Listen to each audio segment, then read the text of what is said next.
Apart from these obvious amoralities, the system itself is based on competition, which immediately destroys the possibility of large-scale collaborations for the common good, hence paralyzing any attempt at true global sustainability. These financial and corporate structures are now obsolete, and they must be outgrown. Of course, we cannot be naive enough to think that the business and financial elite are going to subscribe to this idea, for they will lose power and control. Therefore, peaceful yet highly strategic action must be taken. The most powerful course of action is simple. We have to alter our behavior to force the power structure to the will of the people. We must stop supporting the system. The only way the establishment will change is by our refusal to participate, while continuously acknowledging its endless flaws and corruptions. They're not going to give up the monetary system because of our designs of what we recommend. The system has to fail, and people have to lose confidence in their elected leaders. That will be a major turning point if the Venus Project is offered as a possible alternative. If not, I fear the consequences. The trends now indicate that our country is going bankrupt. The probability is our country will move toward a military dictatorship to prevent riots and complete social breakdown. Once the U.S. breaks down, all the other cultures will undergo similar things. As of now, the world financial system is on the brink of collapse due to its own shortcomings. The Comptroller of Currency stated in 2003 that the interest on the U.S. national debt will not be affordable in less than 10 years. This theoretically means total bankruptcy for the U.S. economy, and its implications for the world are immense. In turn, the fractional reserve-based monetary system is reaching its theoretical limits of expansion, and the banking failures you are seeing are just the beginning. This is why inflation is skyrocketing, all debt is at record levels, and the government and Fed are hemorrhaging new money to bail out the corrupt system. For the only way to keep the banks going is by making more money. The only way to make more money is to create more debt and inflation. It is simply a matter of time before the tables turn, and there is no one willing to take new loans, while defaults grow, as people are unable to afford their current loans. Then the expansion of money will stop, and contraction will begin on a scale never before seen, ending a century-long pyramid scheme. This has already begun. Therefore, we need to expose this financial failure for what it is, using this weakness to our advantage. Here are some suggestions. Expose the banking fraud. Citibank, JP Morgan Chase, and Bank of America are the most powerful controllers within the corrupt Federal Reserve System. It's time to boycott these institutions. If you have a bank account or a credit card with any of them, move your money to another bank. If you have a mortgage, refinance with another bank. If you own their stock, sell it. If you work for them, quit. This gesture will express contempt for the true powers behind the private banking cartel known as the Federal Reserve, and create awareness about the fraud of the banking system itself. 2. Turn off the TV news.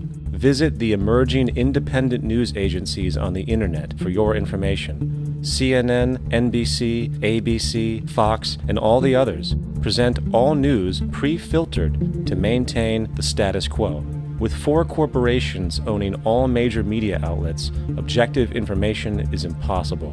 This is the true beauty of the internet, and the establishment has been losing control because of this free flow of information. We must protect the internet at all times, as it is truly our savior right now. 3. Don't ever allow yourself, your family, or anyone you know to ever join the military. This is an obsolete institution now used exclusively for maintaining an establishment that is no longer relevant. U.S. soldiers in Iraq work for U.S. corporations, not the people. Propaganda forces us to believe that war is natural and the military is an honorable institution. Well, if war is natural, why are there 18 suicides every single day by American veterans who have post-traumatic stress disorder?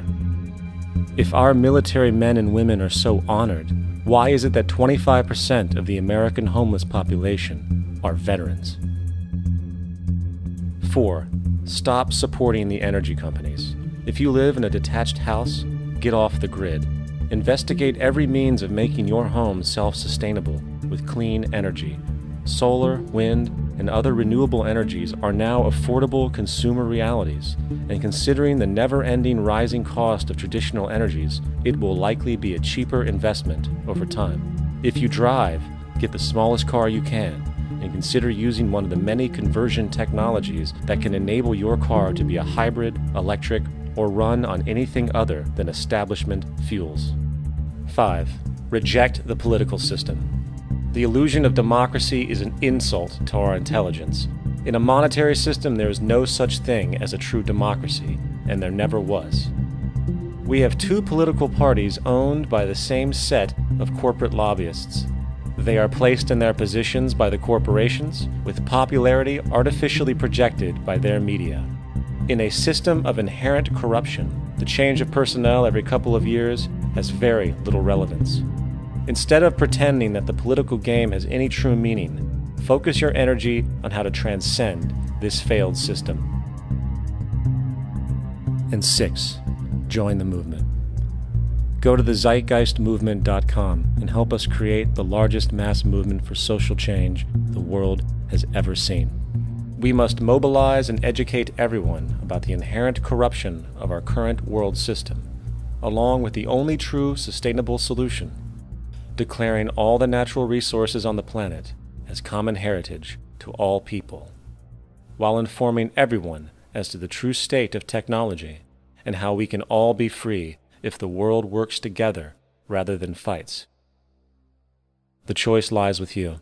You can continue to be a slave to the financial system and watch the continuous wars, depressions, and injustice across the globe while placating yourself with vain entertainment and materialistic garbage.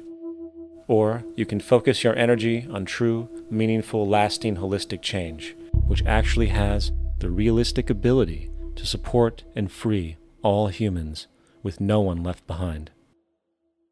But, in the end, the most relevant change must occur first inside of you.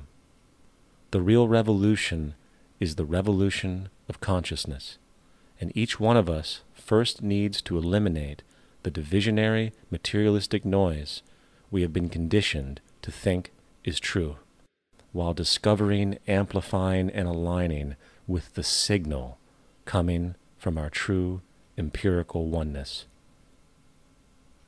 It is up to you. What we are trying in all these discussions and talks here is to see if we cannot radically bring about a transformation of the mind. Not accept things as they are, but to understand it, to go into it, to examine it. Give your heart and your mind with everything that you have to find out a way of living differently.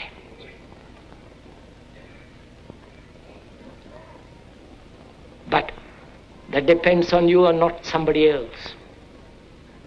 Because in this there is no teacher, no pupil, there is no leader, there is no guru, there is no master, no savior. You yourself are the teacher and the pupil, you are the master, you are the guru, you are the leader. You are everything. And to understand is to transform what is.